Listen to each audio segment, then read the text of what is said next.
Nesse vídeo eu vou falar de 5 medicamentos que são bastante utilizados na urgência e emergência.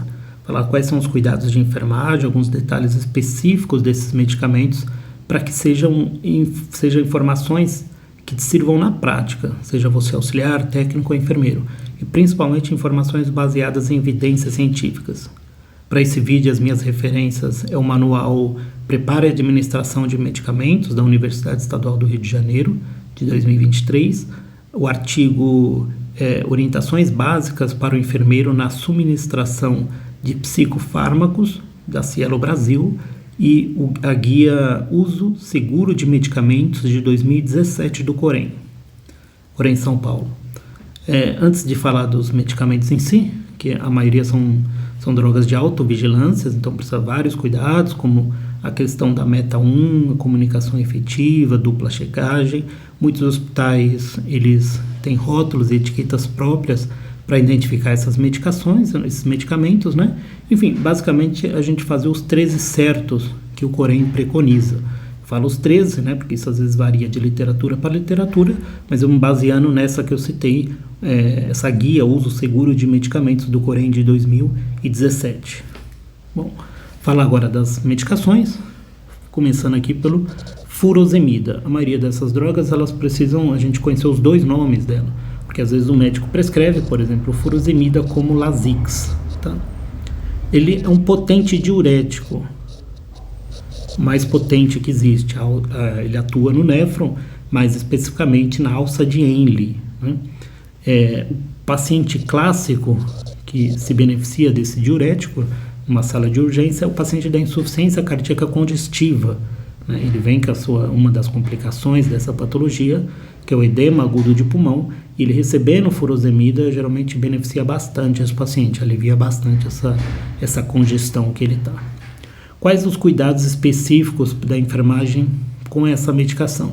A primeira é a questão da orientação, tá?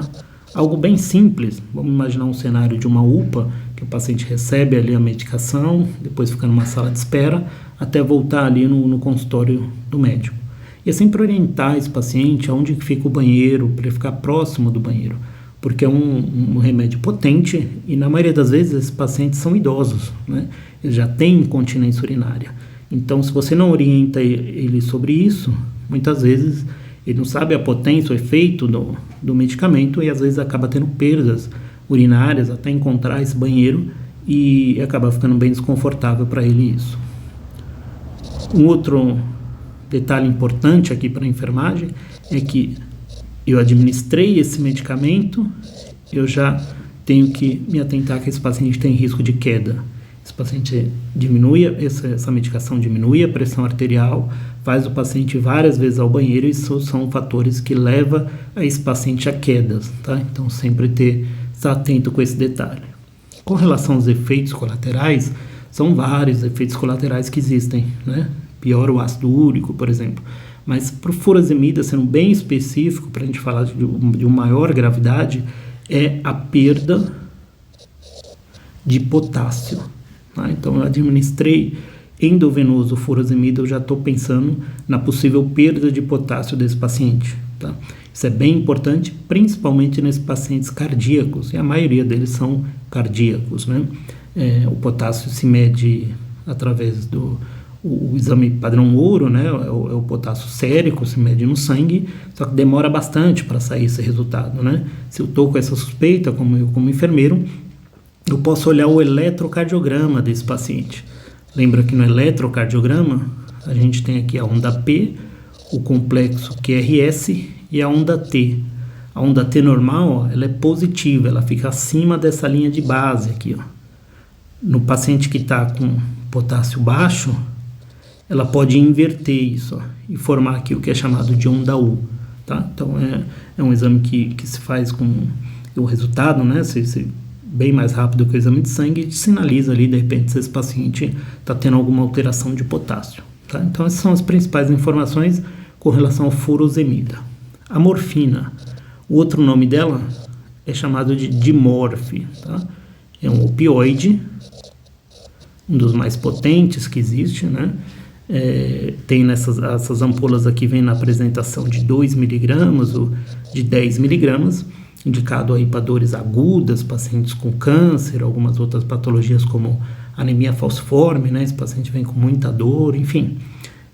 Isso pode ser feito endovenoso em bolos, né? Pode ser colocado em bomba de infusão, né? O paciente, principalmente oncológico, às vezes recebe contínuo esse soro com morfina, mas alguns pacientes com dor aguda fazem bolos isso, tá ok? E aí precisa bastante cuidado para a gente poder não ter algumas complicações com relação à morfina. Principal efeito colateral que a gente tem que estar em mente é a questão da depressão respiratória, tá? Isso é o mais grave que pode acontecer nesse paciente. Então, eu avalio o padrão respiratório desse paciente, como ele está antes de administrar a morfina, e se teve alguma alteração, eu já suspeito dessa questão de intoxicação pela morfina, tá? Se teve alguma alteração aí nesse padrão respiratório e ele chegou aí numa questão da depressão respiratória.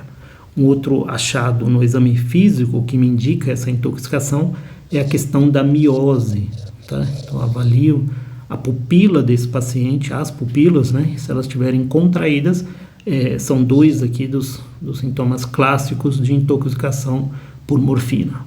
Então, eu, da enfermagem, sendo auxiliar técnico ou enfermeiro, se eu já conheço as principais complicações, eu já posso conhecer também a questão do antídoto, saber qual que é o antídoto da morfina, né?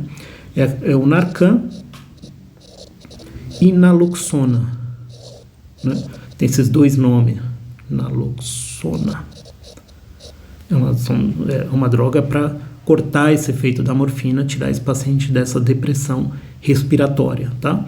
Um outro atendimento, outro procedimento que pode ser feito para esse paciente, que é não farmacológico, não invasivo, é a questão da ventilação com pressão positiva, né? Se faz com ambu, coloca a máscara ali e ventila esse paciente que está nessa depressão respiratória. O terceiro dos medicamentos é a hidrocortisona, né? Faz parte aí dos glucocorticoides, e ele tem o nome de flebocortide, um outro nome, né? Ele é bastante utilizado em pacientes principalmente respiratórios, né? Respiratório e também alergia. No pronto-socorro, essa ampola aqui tem a apresentação de 500 miligramas, tem a de 100 miligramas também. Geralmente é feito endovenoso. Então, aquele paciente da asma, o paciente da TPOC, tendo uma insuficiência respiratória ali, geralmente o médico prescreve esse medicamento. A diferença dos 2 anteriores, ó, ele vem em pó aqui, né? Então, eu preciso diluir e aspirar ele. Geralmente se faz em bolos em 20 ml, né, na seringa. É um remédio que melhora bastante esse problema respiratório desses pacientes, tá? Os glucocorticoides, de uma forma geral, eles têm bastante efeitos colaterais. Um dos principais é a questão do aumento da glicemia capilar, tá? Então, se eu fiz altas doses ali de glucocorticoide e verifiquei a glicemia, eu já posso correlacionar ali aquele aumento com essas drogas, né?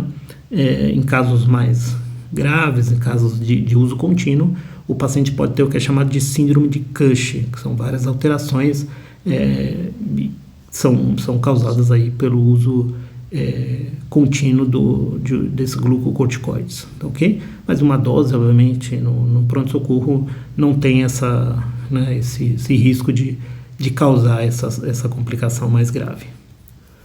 O quarto dos medicamentos é o diazepam, tá? Diazepam também pode ser encontrado como Compaz, o outro nome dele, tá? Diazepam é um benzodiazepínico, né? Bastante aí utilizado nos pronto-socorros para questão de ansiedade, por exemplo, né? Ele pode ser feito via oral, intramuscular ou endovenoso. Qual que é o detalhe aqui do diazepam? Primeiro que ele é um remédio que ele tem muitas incompatibilidades, então ele não pode ser misturado com nenhum outro, tá? O ideal, esse manual da Universidade do Estado do Rio de Janeiro diz, é que não seja diluído esse medicamento, tá? Intramuscular ou endovenoso, ele tem que ser feito puro, tá?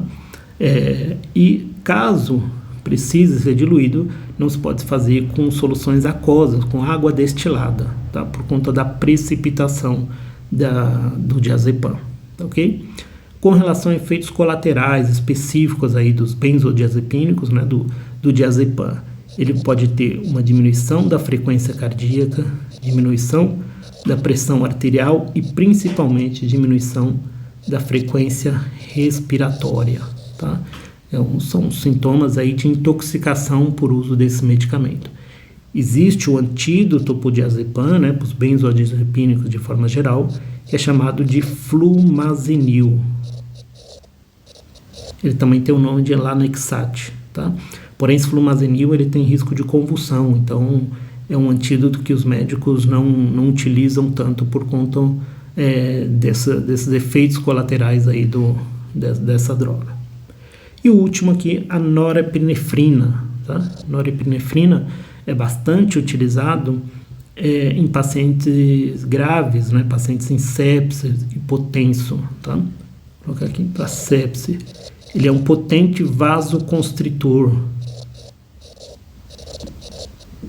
Geralmente, paciente de UTI, cada 10 pacientes, praticamente os 10 estão utilizando norepinefrina na bomba de infusão, tá? Eleva a pressão desse paciente, melhora aí essa alteração hemodinâmica que ele estava tendo, mas ele precisa de vários cuidados específicos aqui, a norepinefrina. Primeiro, ele precisa de uma via exclusiva, tá? Então ela também tem bastante incompatibilidades e não deve ser misturada com nenhuma outra droga, tá, ok? Quando esse paciente está com um catéter venoso central, se preconiza fazer na via proximal desse catéter, tá? Faz a norepinefrina na via proximal do catéter. Ela pode ser feita por acesso periférico, mas só em situações assim que ainda não se tenha, obviamente, o catéter venoso central, tá? Então, por exemplo, chegou no pronto-socorro um paciente grave, hipotenso, em choque, né? Obviamente que não vai vir com um catéter central. Então, funciona o acesso periférico, o ideal é que seja na fossa antecubital, um vaso calibroso, e se instala essa norepinefrina até o médico passar esse catéter central e aí faz a transferência aí de via, tá, ok? Então, ideal fossa antecubital, acesso, quando é por acesso venoso periférico, fossa antecubital, uso exclusivo, não funcionar dorso da mão, porque é uma droga vesicante, tá? E sempre fazer a questão da avaliação da permeabilidade desse vaso sanguíneo, tá? Então, quando eu instalo ali, né, por um acesso periférico, eu tenho que estar acompanhando, né, rotineiramente se esse acesso está permeável para que não tenha nenhum extravasamento, tá? Ela corre geralmente em 24 horas na bomba de infusão. A gente nunca pode deixar terminar essa droga, sempre quando estiver acabando já preparar outra e fazer essa troca de forma rápida, tá, ok? Um outro detalhe é a questão da proteção dessa medicação à luz, tá? Ela é fotossensível, só que aqui eu ponho um asterisco, né? Então a grande maioria dos hospitais utiliza a bolsa de soro com protetor, um equipo específico para proteger essa norepinefrina da ação da luz, tá, ok? Porém, hoje são muitos fabricantes de medicamentos, né?